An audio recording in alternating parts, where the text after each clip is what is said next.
deficient in vital nutrients. Now, the problem with me teaching you this is you're going to pretty much evaluate everyone you know. So you're going to have to withhold that temptation, because people will be offended if you start explaining why they have these little white specks on their nails or why they might have erectile dysfunction. All right, now let me first just tell you the 3 reasons why people are deficient, okay? Number 1, their guts are damaged, so they can't absorb nutrition. So that's called malabsorption. It's a digestive barrier. Now, it could also be that you're missing a gallbladder or you're lacking bile, and you can't pull in the fat-soluble vitamins, vitamin A, D, E, and vitamin K. Or it could be you're not eating enough of the right foods, or the foods that you're eating are not nutrient dense, which is a big problem because the soils, unfortunately, are really, really poor quality. So if you're growing food on soil that's not soil, but it's actually dirt, you might get a really nice looking tomato, but it's going to be tasteless. Why? Because the flavor chemicals are tied in with the nutrient density. So we get these beautiful looking like vegetables that taste like nothing, and then you're going to be craving Doritos and wanting other spices to try to flavor them up, when in fact they should normally come there with nutrition. So unfortunately, the farmers sell these products based on weight and volume, not nutrient-dense type foods. And then the third way that you become deficient is consuming refined foods and sugars that deplete you and rob you of nutrition. So let's just go through the list. Number 1, white spots on your nail. What does that mean? That is a zinc deficiency, but it's not really a zinc deficiency. It is consuming too much sugar that robs you of zinc. So if you look at your nail and you see this little white speck about halfway down the nail, you know about 3 months ago, you had a lot of sugar or refined carbohydrate, like let's say you had this huge birthday party and you ate the whole cake, and that depleted zinc from your body, creating that little white speck. So you have 2 options. You can stop eating the sugar or you can take some zinc. All right, number 2, oily skin. This is usually a problem with the oil glands of your body. It's called sebaceous glands that make something called sebum, which is a type of oil. And that usually occurs when you have an imbalance with androgens. You're producing too many androgens, which is the male hormone. And so one really key nutrient to regulate androgens is zinc, okay? So oily skin can be greatly improved if you start taking trace minerals, specifically zinc. Now, if you're female and you have too many androgens, you may have something called polycystic ovarian syndrome. And in that case, that's coming from too much insulin because the carbs are too high. And of course, the combination of that sugar depleting zinc, as well as lacking zinc and having an uncontrolled androgen situation. So with oily skin, you just need to take some zinc and you need to make sure that your sugar is not very high. So as you can see, zinc is involved with quite a few things. All right, number 3, cracking on the corners of your mouth right here, or cracked back of your heels, okay? So that is a vitamin B2 deficiency. It could also be a vitamin B3 deficiency, but it definitely involves the B vitamins. So the B vitamins are very, very important in preventing like these small fissures, okay, on your skin. And so if you have enough B2 or B3, you won't get them. Now, you see a lot of people in the winter that get these fissures in their skin, and that normally comes because they don't have enough vitamin D because they're not in the sun, and vitamin D feeds the microbes, and your microbes make the B vitamins. So that is a connection between cracked heels, cracked corners of your mouth, which I used to have as a kid, and it can be very easily handled by taking vitamin D or vitamin B2 in the form of nutritional yeast. All right, next one is flaking skin. A lot of times you'll see that around the nose or even the forehead, where the skin is kind of like a scaling, flakiness. That is a deficiency of omega-3 fatty acids. And that occurs because you're consuming too much omega-6 fatty acids. And so the essential fatty acids that our body needs, because the body doesn't make it, is both omega-3 and omega-6. So if your ratios are off because you're doing too much 6 and not enough 3, that's what happens with the skin. It becomes dry, flaky, white little flakes, usually around the nose or the forehead. So you need to do two things. You need to start cutting down the omega-6 fatty acids. That means reduce the amount of nuts or peanut butter or chicken or fried foods or going out to restaurants or fast food. All are very high in omega-6, like corn oil, soy oil, cottonseed oil. And you need to eat more fish, sardines, and cod liver oil. In fact, cod liver oil will be the quickest thing to handle this flaking skin. All right, number 5, yellowed eyes. That is a jaundice situation. It's a liver problem. It could be a gallbladder problem where the byproducts of your red blood cells are backing up through the system, through the liver, and into the blood. And the byproduct of these red blood cells have a yellow color, okay? And so if your skin or your whites of your eyes are yellow, that is definitely a backup of the liver and the gallbladder. And that is usually a deficiency of bile salts, okay? So bile salts. Bile salts allow the flow of stuff through the liver and through the bile ducts. And if you don't have enough bile, this thickened cholesterol sludge tends to back up and you develop these white eyes. So a simple remedy would be to take some purified bile salts to open up this kind of clogged drain plug to allow the body to eliminate the byproduct of red blood cells. All right, number 6, chronic cough. If someone has a chronic cough, they usually have a calcium deficiency. So a little calcium, especially at night, works like magic for these chronic coughs. Calcium both improves the immune system, but it also relaxes the throat and the larynx, just like you might want to take for cramping in your calves. So basically it helps something called laryngeal spasm, or this tightness in the structures of your throat, okay? So you might want to try that. The type of calcium I would recommend is calcium lactate, okay? Not calcium carbonate. And you don't need much, maybe 200 milligrams before you go to bed. All right, number 7, bleeding gums or reddened, swollen gums, okay, in your mouth. That is a classic vitamin C deficiency. Another term would be subclinical vitamin C or a very mild version of scurvy, okay? Now, in the vitamin C complex, we have different parts. And one part is vitamin P, which is the bioflavonoids. And they don't call it vitamin P anymore. That was an older term. But that P stood for permeability or vascular permeability. So in other words, the blood that goes through the capillaries leaks, okay? And if it leaks, you get all sorts of issues, and one being bleeding gums. And you can also get nosebleeds as well, but bleeding gums or reddened gums is classic vitamin C deficiency. So you need to consume more leafy greens as well as avoid sugar, because the chemistry of sugar is almost identical to vitamin C. And if the body has sugar, any vitamin C that you're getting from foods or a supplement will not go in. The body will always take up glucose or sugar before vitamin C. Okay, that's number 7. Number 8, night vision issues. So let's say you can't see in the dark, or you're driving when it's raining and you're just having a hard time, seeing clear. That is a classic vitamin A deficiency or night blindness. Now, are people usually deficient in vitamin A? Well, around the world they are. So there's a lot of people that have a vitamin A deficiency simply because they're eating a lot of cereals and refined grains. And they may even be eating plant sources of vitamin A, but those are precursors, like beta carotene, for example. They call it vitamin A, but it's not the active form of vitamin A called retinol.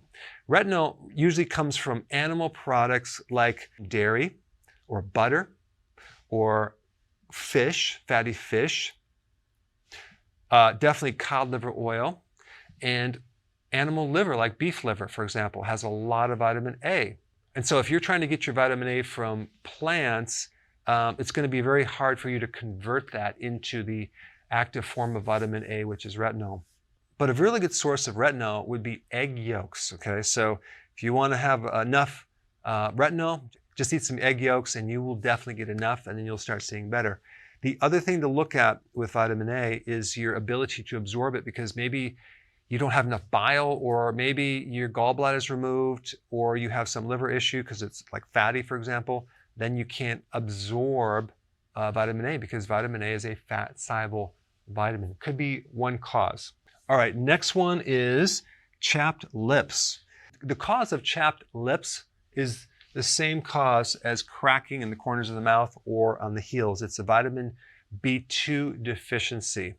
And so what would create a B2 deficiency? It's either you're consuming too many refined grains that are depleting B2, because naturally the B vitamins, especially B2, are normally in grains, but basically when you refine them, they get lost. So one really good thing would be to stop eating grains, any grains. And the second thing you want to do is start taking nutritional yeast. With nutritional yeast, I would always get it unfortified. You'll get a complete spectrum of the B vitamins, and you'll notice your skin much, much better. I mean, if you take a look at some of the B vitamin deficiencies, like real severe deficiencies, you get conditions like pellagra. And with pellagra, you have devastating effects on your skin, because the B vitamins are not just about giving you energy, they're about helping you form normal tissue. So it's not too roughened or cracked, it's nice and soft. A lot of times people will start using chapstick or certain type of lotions or oils on their lips, but what they find is that maybe an hour later, it's right back, if not worse, to being chapped, because sometimes they put other ingredients into these products, like they might put alcohol or mineral oil, which pulls out a lot of the key nutrients or fats that you need to keep your skin the right texture. All right, next one is the pitting edema on the top of your foot or your ankles. This is a deficiency of potassium, okay? When you don't have enough potassium, or the ratios of potassium versus sodium, like sodium's way too high and potassium is way too low. And by the way, refined sugar causes you to retain sodium and deplete potassium. That's why diabetics many times have so much sugar in their blood that they get a lot of swelling, especially in the ankles and the feet. And if you push your finger into the foot or the ankle, it leaves a dent, okay? Now, believe it or not, when I had blood sugar issues a long ago in my mid-30s, I used to have pitting edema, and I didn't even know what it was. I would press into my ankle. I'm like, what is that dent? That was a severe potassium deficiency. So you want to start eating foods high in potassium, okay? And that would be any of the leafy greens, but you need volumes. You need large salads, things like that. That will give you enough potassium. Versus consuming more salt, okay? Salt's okay as long as you have enough potassium. Or you might want to get a quality electrolyte with a lot of potassium, but that will push fluid out of the ankles very, very quickly. Now, next one is craving ice, okay? If you're craving ice, chances are you're deficient in iron, okay? You see this with kids. Sometimes you see this with females who are going through their menstruation, where they're losing blood and iron and they're becoming anemic. They start eating more ice. They're trying to get iron, but unfortunately, ice doesn't give you iron, so you end up still deficient. The best sources of the iron that you need is red meat. You can get it from liver, you can get it from eggs, and for some reason, if you can't eat any of those products, you can also get them in a supplement, but not an iron supplement. I would recommend a supplement that is either a grass-fed liver extract, or believe it or not, there are spleen extract products that are loaded with iron, okay? So that's one way to get it. All right, next one is angina. That's chest pain. So that is where the heart is cramping and your heart is having an attack, and usually it's referred down the left arm. That is a classic vitamin E deficiency. There's two things you need to know about vitamin E. What creates a deficiency usually is refined grains, okay? As in the breads, the pasta, the cereal, the crackers, the biscuits. When you consume those products that normally have a good amount of vitamin E in it, but when they add chlorine to bleach it, they oxidize it and they kill all the vitamin E. When it sits on the shelf, all that vitamin E is lost, and then when you consume those products, it creates a vitamin E deficiency. The most important tissue for vitamin E is the inside of your arteries, and if you don't have enough vitamin E, you get a lot of rusting and oxidation, and you start getting clots, the formation of calcium, and all sorts of things that come in there. So vitamin E is very, very important. And so the best way to prevent a vitamin E deficiency is to stop doing the refined grains. And if you want a very good vitamin E, I would get the type that's a tocotrienol, not a tocopherol. The The tocotrienols work about 50 times stronger than the tocopherols. And so it really is great for angina type chest pain. All right, number 13, leg or calf cramps. That is a magnesium deficiency, okay? Where do you get magnesium? Well, it's at the heart of chlorophyll. Where do you get chlorophyll? From green plants, okay? So again, we're coming back to that salad where you get good amount of magnesium. There's also potassium in there, chlorophyll, other things. But when you get leg cramps, chances are you're probably missing magnesium. You need more, and they usually go away. There's other deficiencies that might lead to cramps, like potassium, even sodium, vitamin B1, and I've done videos on that. But the most common one is the magnesium deficiency. All right, number 14. Irritability, excessive thinking, feeling nervous tension, even grouchy or angry is a B1 deficiency. If you take a little nutritional yeast, if you're irritable, boy, it just chills you out. You'll feel really calm.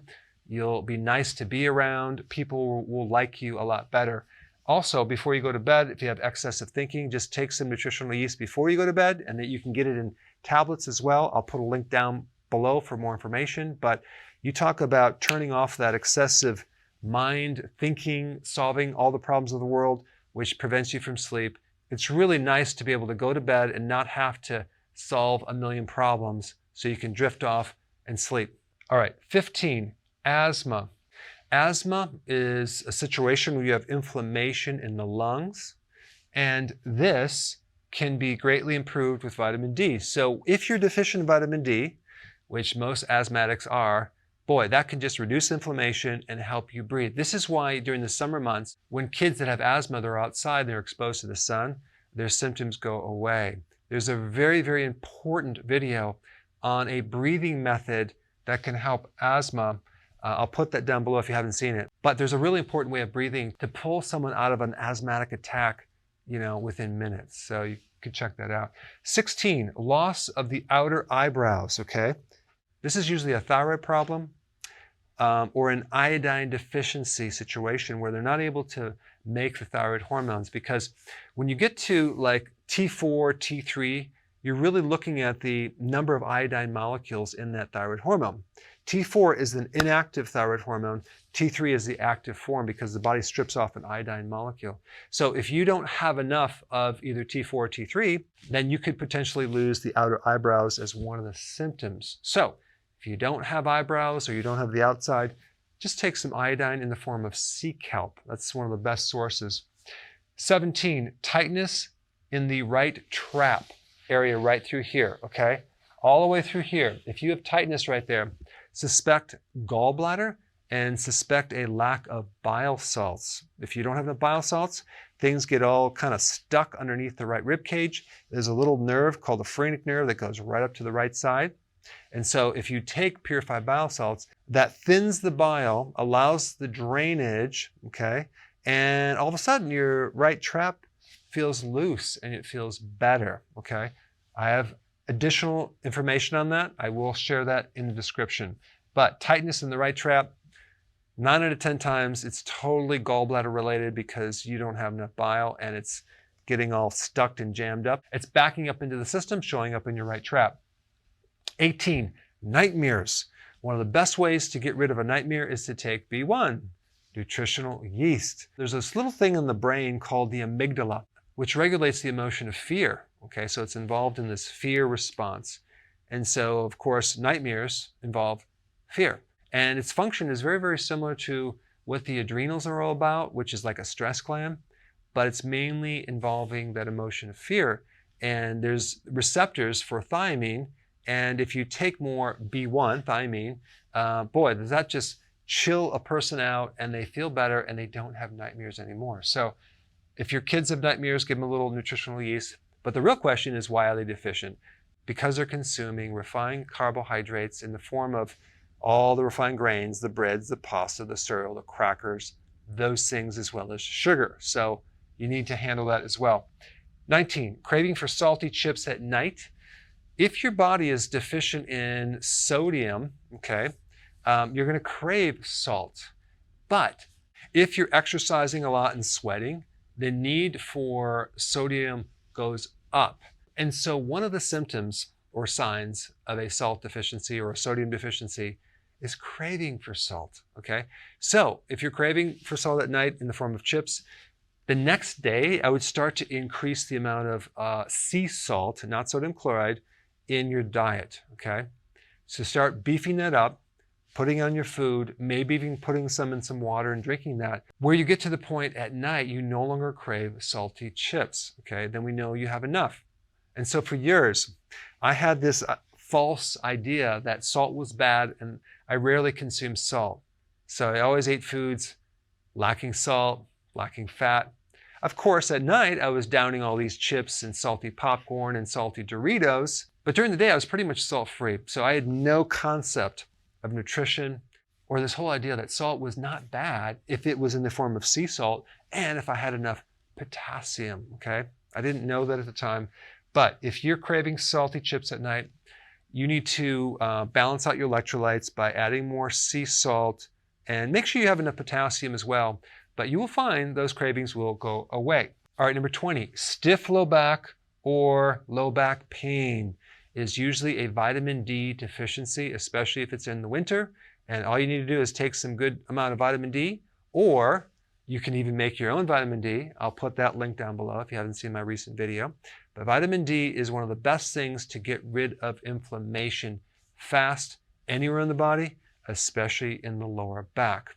I would recommend taking at least 10,000 international units per day, and it might be beneficial to take it right before bed or at a meal. Because if you take it right before bed, it actually enhances your sleep, and if you take it with meals, it's better absorbed. And the type of vitamin D I recommend is my own brand, and of course I'm not biased, but I am sarcastic. But in my vitamin D, I put the K2 in there, I put the MCT oil, so that way you don't have to take extra oil. Everything gets absorbed nicely. All right, the next one is 21. You're craving dirt, okay? Now, normally most people don't crave dirt, but sometimes kids crave dirt, okay? Or even women that are menstruating, losing blood, anemic, are craving dirt. What they're trying to get is iron. Even if your animals, like even your dog, starts eating dirt, they need iron, okay? And the best source of iron is red meat. It gives you the best form of iron that's bioavailable versus consuming spinach, things like that. So if you have anemia or you need iron, red meat would be the best thing to take, or some liver with onions, of course. All right, number 22, erectile dysfunction. That's low testosterone. That is a deficiency of zinc. Zinc is one of the best things to increase testosterone and handle this symptom. And lastly, 23, depression. If someone's depressed, they're usually vitamin D deficient. Vitamin D greatly boosts serotonin, which is a neurotransmitter. And so it's like a natural form of Prozac without the side effects. So if you're depressed or know someone that's depressed, boy, just give them a little vitamin D and just see how fast their mood elevates. Another thing to try, as a side note, is to start to do more fasting. That really elevates the mood as well. Now, if you haven't seen my video on how to figure out liver problems, check that out. I put it right here.